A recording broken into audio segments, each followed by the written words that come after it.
Hello and welcome to No Rest for the Weekend, the show where we go behind the scenes and talk to the creators of independent film and series.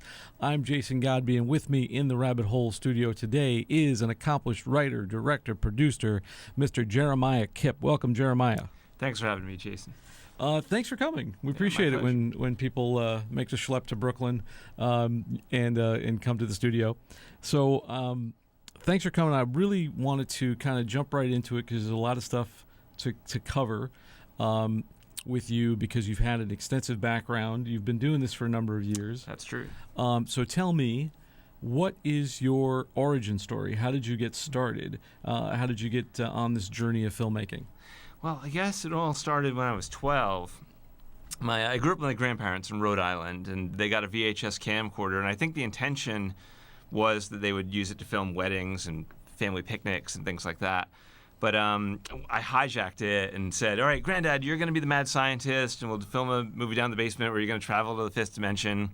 Then the following week, I went to all my friends at school and was like, hey, bring your army jackets. We're going to run around the woods and do a war movie. And the week after that would be like, you guys are going to be zombies attacking the house, and so on. So I did like 300 of those movies when I was in high school to various levels of ambition. Like we did a 3-hour adaptation of Stephen King's The Stand, which was crazy endeavor, but we loved it. You know, we had a great time doing it. And I knew pretty much immediately once we started shooting that this was what I wanted to do for the rest of my life. So in high school, I had a great art teacher named Mrs. Callahan, and she helped me get different like art grants and art scholarships, and I was able to go to NYU, New York University, because after all, Scorsese had gone there, so you know, it'd be good company to keep. But I moved to New York in 1992 and fell in love with the city. I loved going to film school. It was during the 90s when indie film was really happening here. So you had guys like Jim Jarmusch and Abel Ferrara and Spike Lee and Hal Hartley and Michael Almereyda all running around and making independent films, which was really inspiring. And there was it was a huge '90s movement that happened. That was kind of like the big revolution before the digital revolution. That was the original indie revolution. It felt that way at the time, for sure. You know, the hard part about making movies back then was that everything was shot on film, so just affording film stock was the never-ending nightmare. But if you had Christopher Walken in your movie, then you could probably get it distributed. You know, it was a different time. Right. So I kind of was coming of age during that time, and then it ended. So I kind of came like right after that indie film 1990s boom and landed really right when the digital boom happened, you know, and that's really, I owe my entire career to that boom, which happened afterwards. You made a number of shorts, and you're still making shorts. I am. And then at some point, around what year did you make your first feature? 2010. Was when I made my first feature, which was many years after film school. Talk to me about that experience and like the challenges of going from, you know, making indie shorts and then, you know, kind of tackling the first film. Well, you know, I remember in 2009 I got mugged, and I've been in New York for almost 20 years, so I figured, well, I guess it was time to get mugged. But I went home all beaten up and was looking at the ceiling, and I said to myself, you know, I'm going to make a feature film this year. Somehow or other, it's going to happen. And within 2 months, these guys in Connecticut had found me, and they said, we've got this Killer in the Woods movie, and would you like to direct it? Because they'd seen a short film I'd made called Contact, and that had been playing a lot of festivals, and it had kind of caught on the blogosphere, so a lot of people were writing about it. So they'd seen Contact and said that was probably the right fit for their slasher movie. And I was game on for it because I'd assistant directed a number of feature films from 2005 to 2009. I must have AD'd, 20 feature films or something. So I knew what it was like to be on a feature film set. I'd had a lot of experience, you know, working on a feature film. So I knew what it was like to spend 18 or 20 days working on an indie feature. Directing it, you know, it was a low budget. It was under $500,000, and the script was atrocious. But it was an opportunity. You know, it's like nobody else was saying to me, "Hey, do you want to direct a feature film?" Like there were no offers. But I love horror. I've always loved genre films. I used to write for Fangoria magazine, and And I loved the idea of running around in the woods with Dominic Savilli, who had shot a number of my shorts. He was my director of photography. We brought out a crew from New York that were all friends of ours. And the name actor was Tom Savini, who did the special effects for movies like Friday the 13th and Creepshow. I was just going to say, I know Tom Savini as a makeup artist. Yeah. And he's been in a couple of films. He has, yeah. He acted in Dawn of the Dead, the 1970s version. He was also in Dusk Till Dawn, Dusk Till Dawn. He played a character named Sex Machine. He's more recently he's been in a couple of Quentin Tarantino movies, and he was in Machete with Danny Trejo. Right. So those guys love him. Around. Oh yeah, they love him. He's a B-movie horror icon. And the film, how long did it wind up taking? How long did you shoot for, and how long did it take to complete? Yeah, I guess it was like 2.5 weeks to shoot the feature. Wow. So we all went up to Connecticut. We stayed in a big house. We were running around the woods with cameras.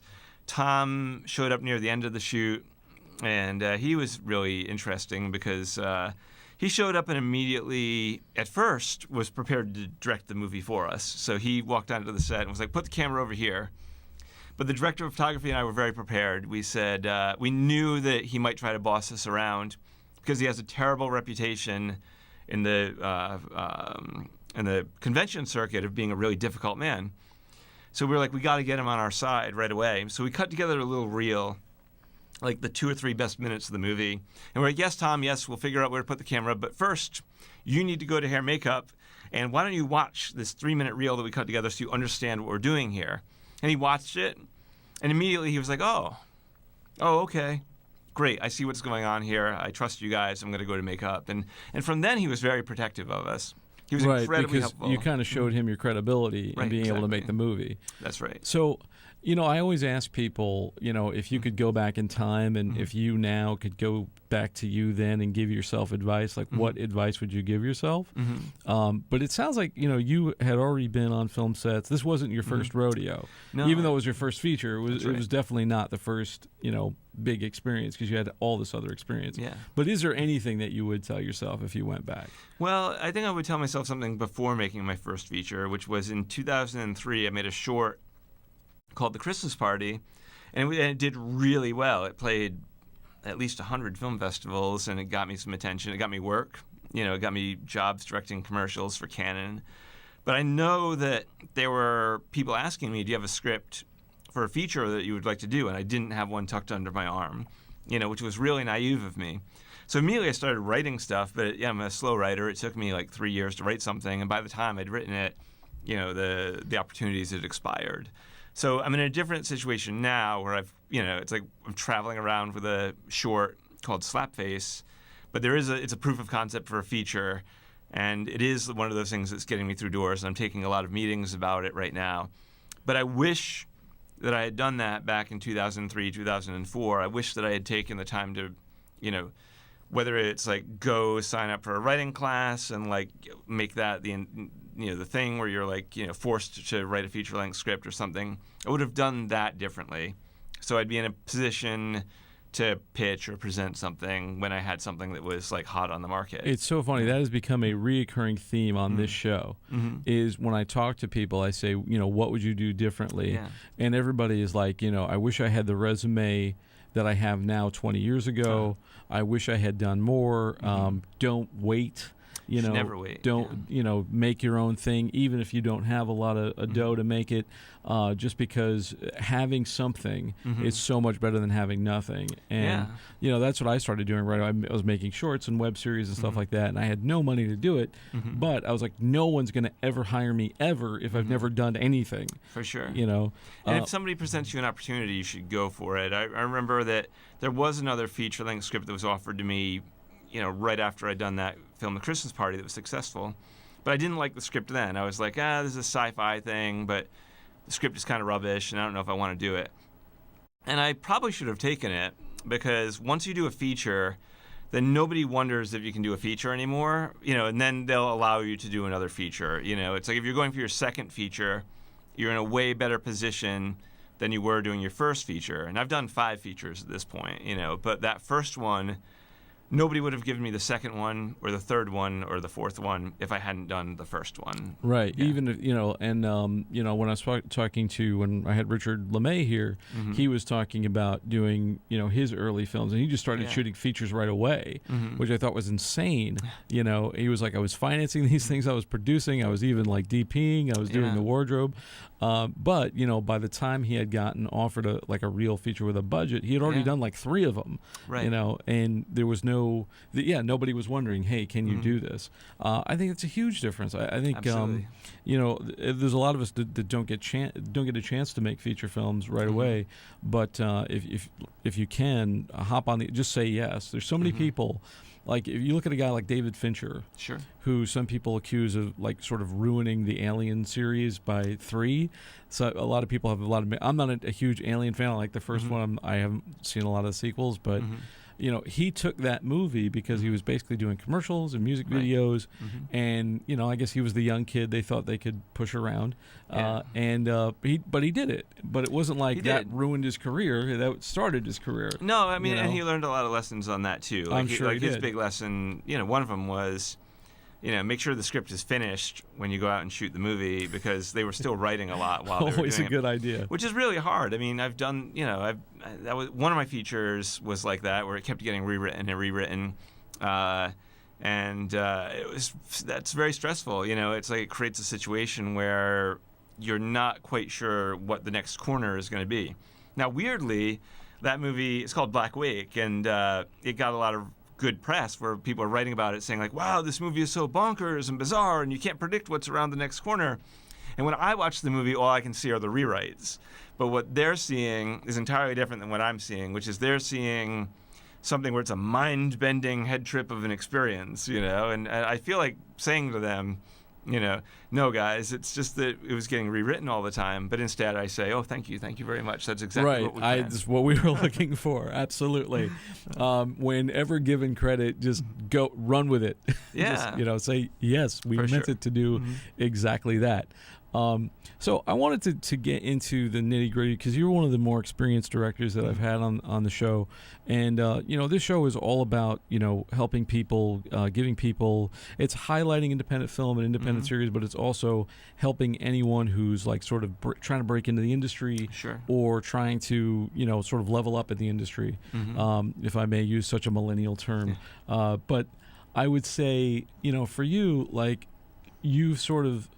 you've been around for a while, and you've done this, going on, I don't know, how many years are you doing this now? Well, it depends on when you start. Right. It's like full-time freelancing since 2004, 2005. So, you've got almost 15 years under your belt. And, so I wanted to just kind of talk to you about your approach to projects. And you've worked with a lot of you've worked with some name actors. I have. You've also worked with kids.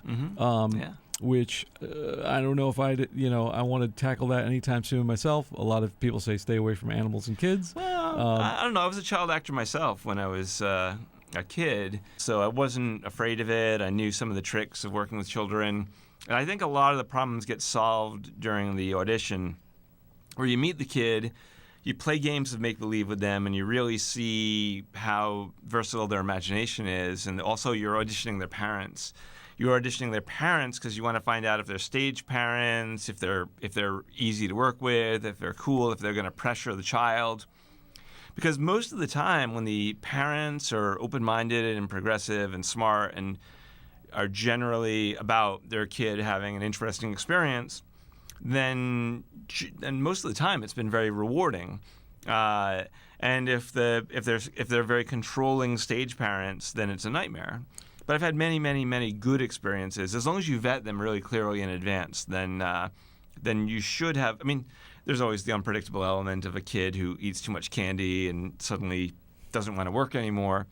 But most of the time, if you create an environment that feels like you're just playing make-believe and it's less of a movie where there's pressure to be great, then the kid will just pretend and be really, really remarkable. But I do the same thing with grown-up actors too. You make phone calls and you ask what actors like to work with, including name actors. Like Tom Sizemore is a great actor, but he's got a history of drug abuse and problems. And, there were a story about what a nightmare he is, and I believe all of it. But I did, once we knew who was going to be in Black Wake, I made some phone calls.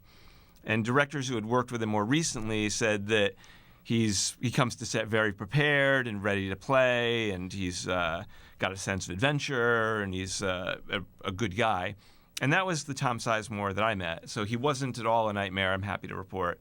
He was really He is a there. wonderful actor. I mean, so great. if you see him in, he's like in Saving Private Ryan. He's brilliant in that. He's in so many good movies, and I would love to see him more. Yeah, I think he's due for a comeback, and Hollywood can be a very forgiving place. So I mean, if Mel Gibson can come back, Tom Sizemore can come back. Well, he was just in Twin Peaks with David Lynch, so so he's opportunities are presenting themselves, and he deserves it. He's a really talented man. Talk to me about like your approach to, like you said, you kind of work with actors the same way you work with kids. Mm-hmm. Would you consider yourself being an actor's director? Well, I love actors. I love working with them. I believe that you want to collaborate and you want to make them part of the process. And if you do that and you earn their trust and you trust them, then you can go further. You can explore more. You can discover things. And I like that. I like the feeling of us all robbing that bank together. I feel like a lot of, especially beginning directors, there's that director insecurity where you feel like if there's any good ideas, they all have to be yours, that and if you can let go of that and let the actor bring what they bring, because that's where you're hiring them. For sure. You're not hiring them to like puppet your words back to you. No, that would be a mistake. And let them try it, even if it sounds like a bad idea. It's just say yes and see if it's a bad idea. It'll self-destruct, but let them do it. You're also doing takes. It's you're doing multiple takes. So I always give the actor the first take. I'll say, "Show me," and then I'll give them different verbs to play or different images and different things. And then the last take, I usually say, "All right, let's do one more for fun." And I often leave that up to them as well. It's like, let's just show me what you want to do. And then we have options in the editing room, and I'm very happy to be wrong. I mean, it's if the actor presents something on take 1 and then I totally derailed them on take 2, 3, 4, and 5. Take 1 still exists, it's like we have that, So I think it's valuable to listen to your colleagues and absorb from them and share, and you're all in it together at the same time. Yeah, I think it's the collaborative nature, and I think you do get good ideas from people when you let them, and that goes with every position. Absolutely. You're not telling your focus puller what to do, and hopefully you've got a good relationship with your DP that's symbiotic, and they're not trying to direct the movie, and you're not trying to operate the camera. And you've also done something which I think a lot of directors find daunting or intimidating, which is you've done some action work. I have, yeah. And I always to me, it's like I've done a little bit of it, but it's always like, how do I cover this? How do I make it look good? How do I make it look real? Especially with like fight scenes and things like that. What was your approach to that when you first started doing it? Well, I guess the start of it is, what is the action scene about? Because it's the same thing as an actor playing an intention. Like, what is the fight choreography about? That's like the first thing. So it's like, what's the drama of the scene? What do the characters want? How are they trying to get it? And then how they fight is character also. So that's the beginning. It's like, what is the objective of the fight? And how are they trying to achieve that objective? Then the second thing is technical. It's like figuring out where to place the camera, because it's not a real fight, it's a fake fight, So like they can be swinging at each other safely, because safety has to come first, It's that should be true for every artistic endeavor. Safety first and then everything else. So when you're doing action and stunt work, you always do it very slowly at first. You do it like half speed or quarter speed, or like we did a Hong Kong action movie in January of last year, and we spent like 2.5 weeks rehearsing some of the fight scenes, and it was in slow motion at first. It was as if they were fighting underwater, because you were just like figuring out what all the moves were going to be. And then as we went on, we would go faster and faster until it was muscle memory and they could do all these things. But if I was swinging at you in the 2-shot right now, and I did this, let me give you a 2-shot right now. Like if I did this, and in the 2-shot, it looks like there's a lot of air between us. Right. But if the camera were behind your head, and I swung, it would look like I was making contact with you. I think a lot of people, like especially American action directors, the fights are cut almost too quick now. It's like there's tons of shaky cam. It's shot from a billion different angles, and like sort of puzzled together, and it's a to problem. me, and that's become the style of action, Mm-hmm. like the shaky cam sort of style. And there's no art to it, though. It's like the audience always needs to understand the geography of what's going on. They need to understand the spatial relationships between the characters. It's something that's so brilliant in Die Hard, for instance. It's like the camera always understands the spatial relationships between the characters. You always know where John McClane is. You always know where the bad guys are.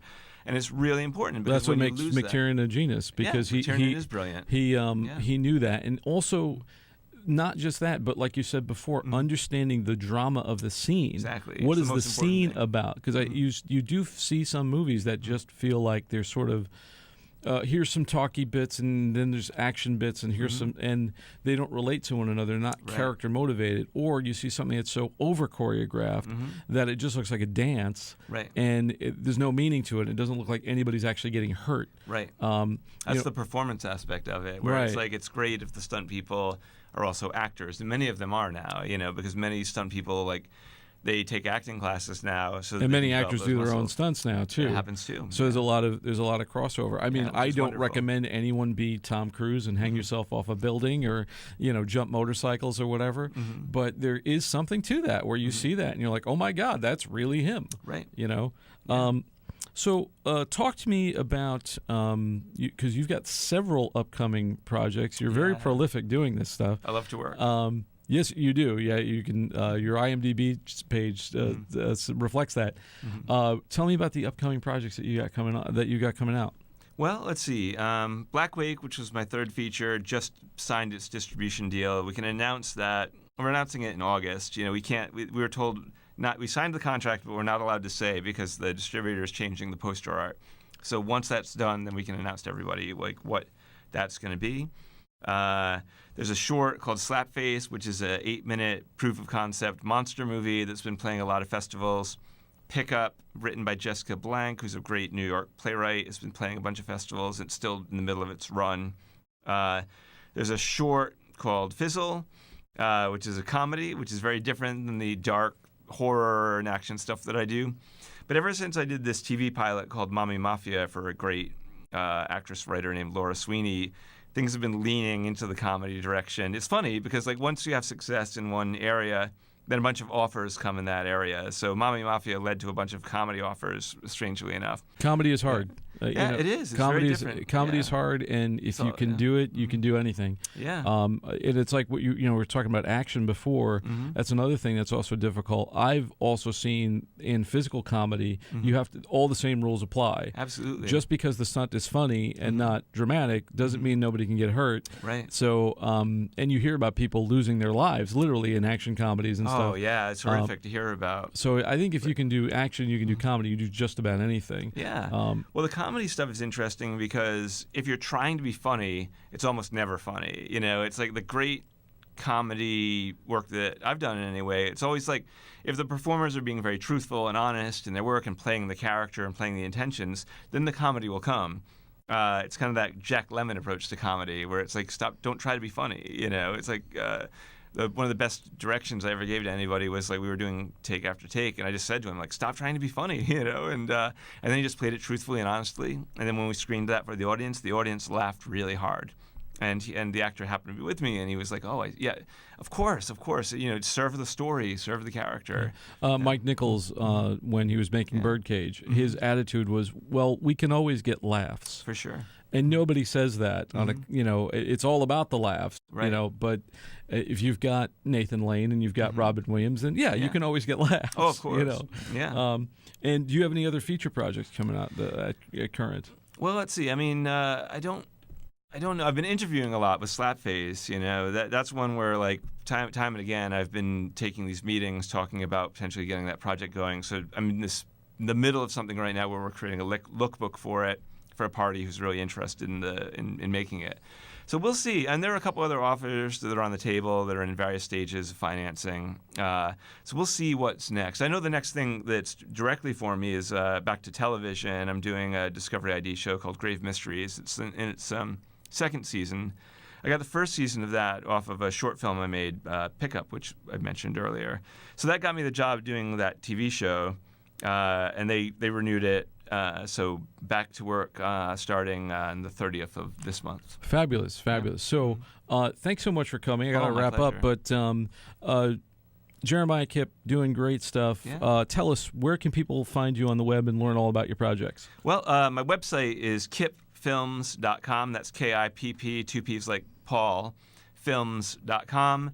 And then, if you look up my name on Facebook or Instagram, I'm very active on social media, not just about myself, but I post a lot of things that are going on in the industry. So I try to keep an active social media life. Fabulous. So, and I will say thank you, and thank you for joining us. I'd like to thank my guest once again, Jeremiah Kipp. And just to let you know, you can find more episodes of this show, No Rest of the Weekend, on our website, btrp.nyc/podcast is where you'll find the episodes. You can also find us on iTunes and now Google Play, and also Anchor and Stitcher and all the places that you listen to podcasts. For Behind the Rabbit Productions, I'm Jason Godbey, and we'll see you next time.